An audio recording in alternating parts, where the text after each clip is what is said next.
E aí, pessoal, seja muito bem-vinda e bem-vindo a mais uma videoaula aqui no canal. Hoje nós vamos estudar sobre a chegada dos portugueses aqui no Brasil. E esse momento foi resultado do pioneirismo de Portugal nas expansões marítimas, o que ficou conhecido na história como as Grandes Navegações. Esse momento da história começou no final do século XIV, quando o rei português Fernando I faleceu e ele não havia deixado herdeiros, iniciando uma crise sucessória no trono português, que foi disputado por dois homens, Dom João de Castela, um aristocrata apoiado pelos nobres, e Dom João Mestre de Avis. Ele foi apoiado por artesãos e mercadores. A crise sucessória foi resolvida na Batalha de Aljubarrota, quando o Dom João Mestre de Avis saiu vencedor e ele se tornou o rei Dom João I, iniciando a dinastia de Avis. Dom João I entendia que o desenvolvimento econômico de Portugal só se daria através do mar, pela navegação, devido ao seu extenso litoral. Naquela época, a rota comercial mais lucrativa que existia era do Mediterrâneo, porque lá tinha o comércio das especiarias, tinha o comércio do café, de drogas medicinais, de tecidos feitos de seda, e de metais também, como o ouro, prata, tinha também o estanho, o cobre, o ferro, entre tantas outras coisas que se comercializava através do Mediterrâneo. No princípio, o objetivo de Portugal com a expansão marítima era dominar essa rota comercial, porque ele não tinha outra rota para poder comercializar, porque ela estava dominada por outras monarquias, por outras nações mais poderosas da época. E também, além desse domínio dessa rota comercial, eles também tinham a intenção de propagar a fé cristã para derrotar os mouros, para acabar com os mouros. Os mouros eram povos islâmicos que viviam no norte da África. A primeira esquadra de Dom João I conquistou a cidade de Ceuta, no Marrocos, em 1415. Foi a primeira conquista dos navegantes portugueses. O filho do Dom João I, Dom Henrique, ele ficou em Ceuta como o governador. E lá ele aprendeu várias técnicas de navegação com os árabes. E quando ele retornou para Portugal, ele se reuniu na cidade de Sagres com vários estudiosos da navegação, como cartógrafos, astrônomos, marinheiros, entre outros pesquisadores, para ele poder se aperfeiçoar na arte da navegação. Surgiu assim a famosa Escola de Sagres. Os portugueses já haviam tentado chegar ao Mediterrâneo, chegar às Índias, por meio do Oceano Atlântico. Tanto é que em 1416 eles chegaram na ilha de Canárias e 2 anos depois, em 1418, eles chegaram na ilha de Madeira.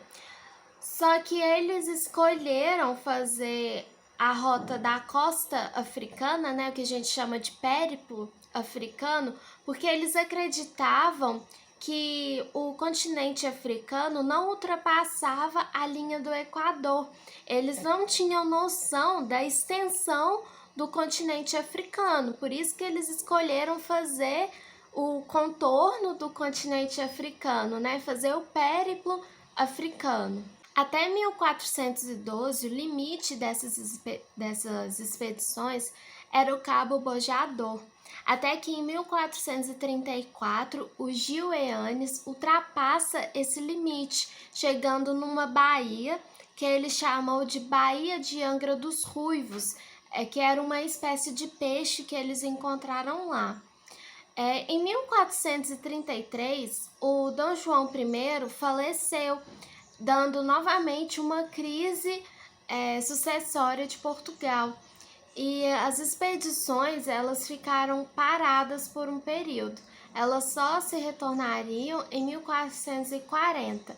e de 1440 até 1460 foram explorados até 2.000 quilômetros das costas africanas, além do Cabo Bojador. Em agosto de 1487, partiu de Lisboa uma expedição com 2 navios e uma naveta de mantimentos, comandada por Bartolomeu Dias.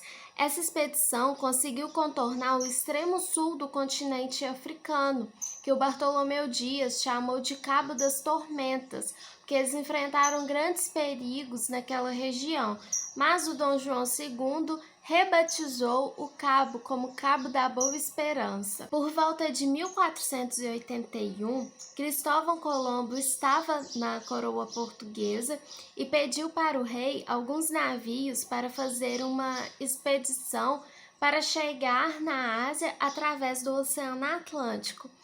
E como eu falei, Portugal já havia tentado isso, então ele negou o pedido de Cristóvão Colombo. Quando o rei português Dom João II ficou sabendo da descoberta que Cristóvão Colombo fez, ele foi logo protestar contra a coroa espanhola, tendo como fundamento o protesto, um tratado luso-espanhol que havia sido assinado em 1480, que foi que a ilha de Canárias seria de domínio espanhol, enquanto que todas as terras ao sul seria de domínio português. E claro, a coroa espanhola não aceitou esse protesto de Portugal, então o Papa Alexandre VI expediu a bula intercoetera, conferindo que todas as terras a 100 léguas de Cabo Verde ao ocidente seria de domínio espanhol. E mais uma vez Portugal protestou contra a coroa espanhola e então em 1494 foi assinado o Tratado de Tordesilhas, na qual ficou decidido que haveria um meridiano a 370 léguas de Cabo Verde e as terras ao oriente seriam de domínio português e as terras do ocidente seriam de domínio espanhol. Apesar do valor histórico que o Tratado de Tordesilhas tem, ele foi visto, tanto para a coroa portuguesa quanto para a coroa espanhola, como uma simples solução para resolver os problemas que haviam sido desencadeados com a descoberta do Cristóvão Colombo. Os limites eram frequentemente violados, não havia protestos de nenhuma das partes e também eles não tinham feito nada para garantir que o tratado iria ser respeitado.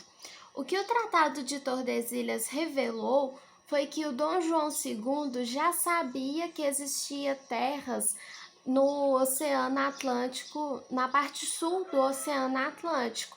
E o que ele queria era garantir que Portugal teria domínio sobre essas terras do Atlântico Sul. Em 1497, partiu de Restelo, em Portugal, uma expedição comandada por Vasco da Gama. Essa expedição tinha 2 naus, uma caravela e um navio de mantimentos. Eles partiram rumo à Índia e eles chegaram em Calicut, só que eles não conseguiram estabelecer nenhuma relação comercial com o Samutiri, que era o título do soberano do antigo estado hindu de Calicut.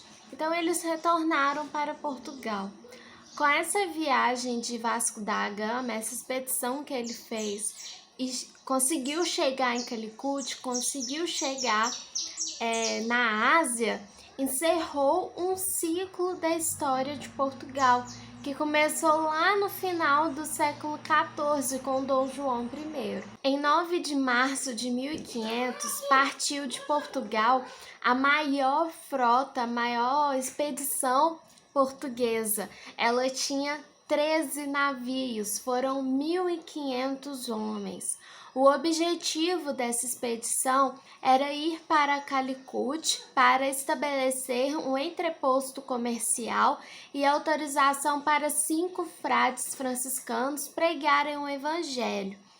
Dom Manuel I, que era o rei de Portugal na época, deu o comando dessa expedição para um marinheiro, para um navegante de apenas 33 anos de idade, que era Pedro Álvares Cabral.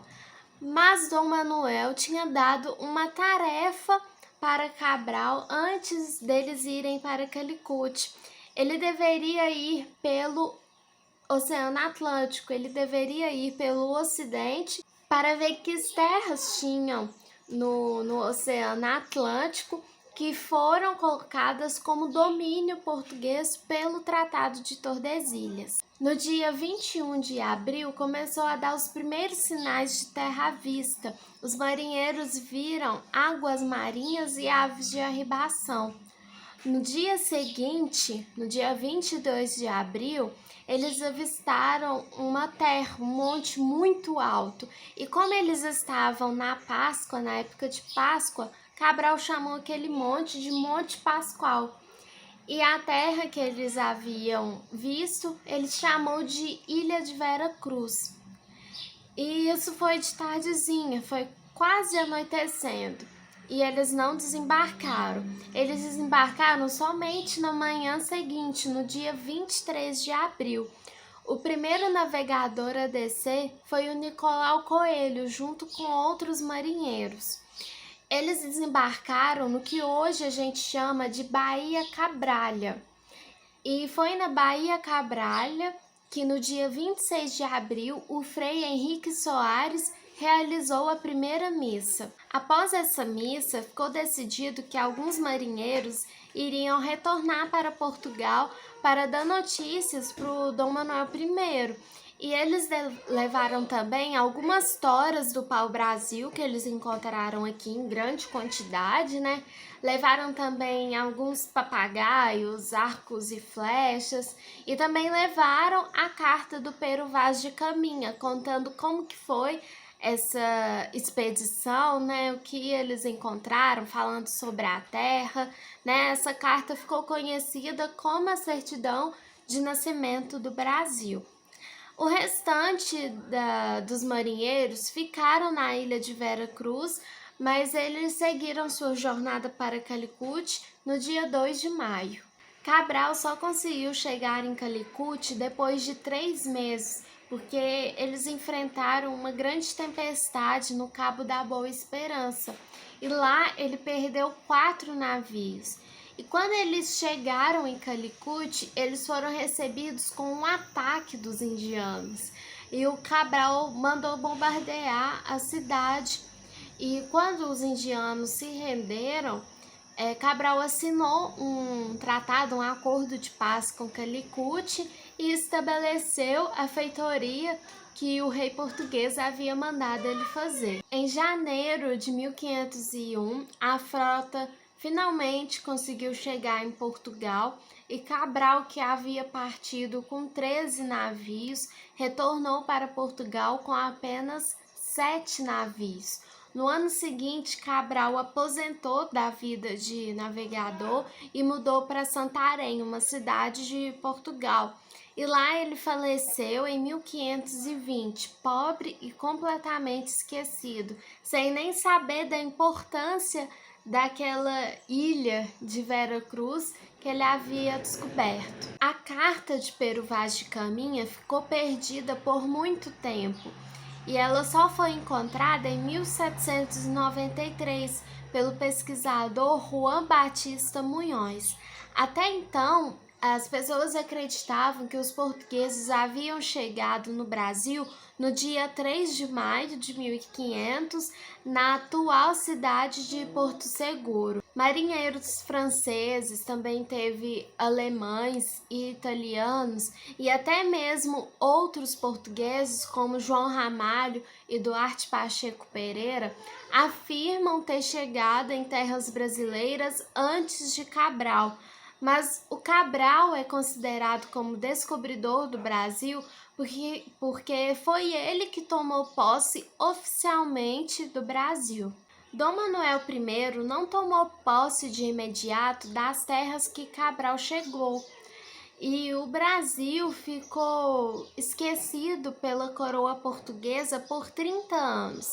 Não esquecido, mas ficou sim abandonado pela coroa portuguesa até 1530, até a década de 30. Aparentemente, não havia sinais de pedras preciosas, como o ouro e a prata no litoral do Brasil.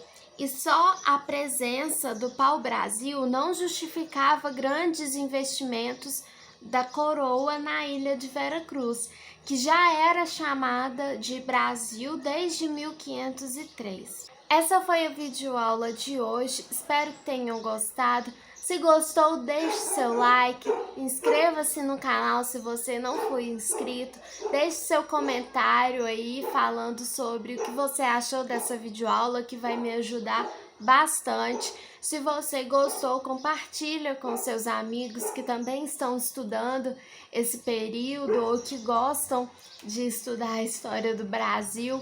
Bons estudos e te vejo na próxima aula.